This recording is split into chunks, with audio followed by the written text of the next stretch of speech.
Poise, How to Attain It, by D. Stark. Poise is a power derived from the mastery of self. Preface.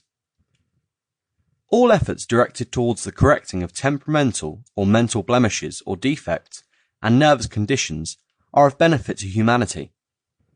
In producing this book, the author's purpose was to make mankind to overcome these weaknesses, which are a serious impediment to mental development, and hinder personal advancement and general progress.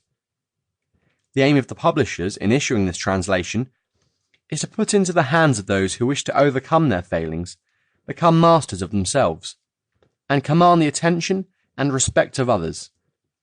A work that has been thoroughly tested abroad, and one that will be found of exceptional service in attaining the end in view, the securing of a perfect balance. This book is written in two parts. The first points to the need of poise in daily life, indicates the obstacles to be overcome, and discusses the effects of poise on personal efficiency.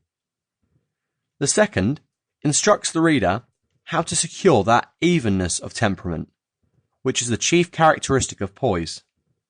It includes, in addition, a series of practical physical exercises to be used in acquiring poise.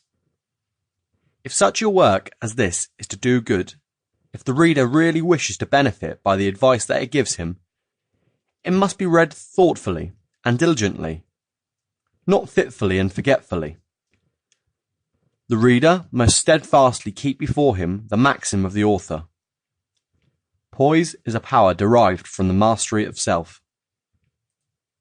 Part 2. How to acquire poise. Chapter 1. Modesty and effrontery contrasted. Never force your talents, a well-known writer has said.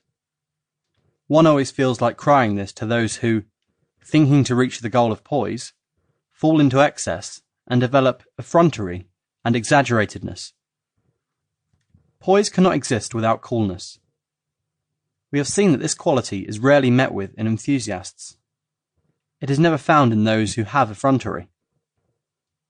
Poise does not consist in the species of ostentatious carelessness which essays to travel through life as a child might wander among hives of bees without taking any precautions against being stung.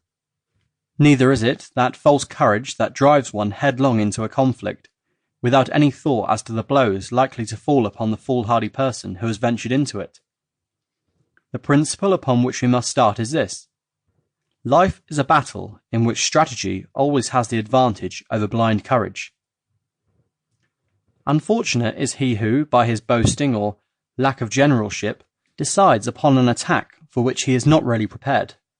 However brave he may be, he will infallibly find himself vanquished in a struggle in which everything has combined in advance to defeat him. Boasting is not courage, still less it is poise.